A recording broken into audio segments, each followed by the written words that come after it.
Hi, this is Werner from Scapago again, and in today's video I'd like to talk about listening comprehension. For me personally, listening comprehension is the most difficult aspect of language learning. That may be very individual. Some people say it's speaking, some people say it's listening. Anyway, let's not complain, let's rather talk about what we can do. One advice that might be a little bit surprising for you is something that you've actually been doing all these days now. Practice your pronunciation.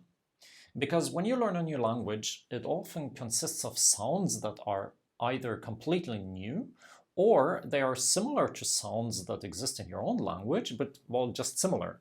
And if you get them wrong, then the meaning of the word might be very different.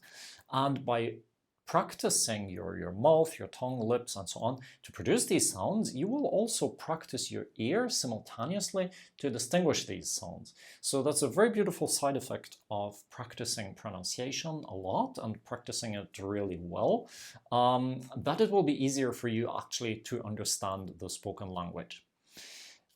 The second thing I'd like to do is tell you what you should not do. I often hear at beginner's level that people should listen to the radio or listen to podcasts or listen to the news. I do not find that helpful at all, because the news, radio, this is on most podcasts also, of course, this is really the most difficult language you can imagine. So the result will mostly be that you're frustrated. Unless you're, of course, already at a very high level, then you can do it. If you're not sure, try it, watch the news tonight, see whether it's easy, whether it's difficult or easy. I mean, if you understand most of it, okay, then it's good. But if you say, I have no clue what they're talking about, just drop it. This is too early, okay? So you need simpler material that is suitable for your level. And what can that be? Well, if you're working with a textbook, then obviously you should listen to the textbook audio. So as you know, all our textbooks, they have audio recordings. You can stream them for free or download them for a little price. You should do that often. You should especially do it without reading.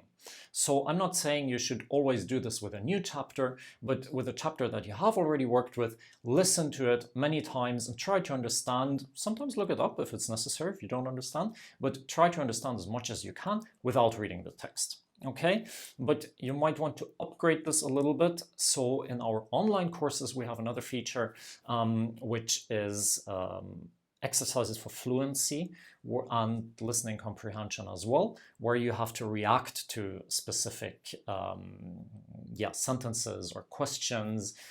This is also an exercise that you can do basically somewhere in the forest, listening on your phone, and do it as often as you want. Unfortunately, at the time of recording this video, we have it only for Norwegian, but this is coming for more languages as well.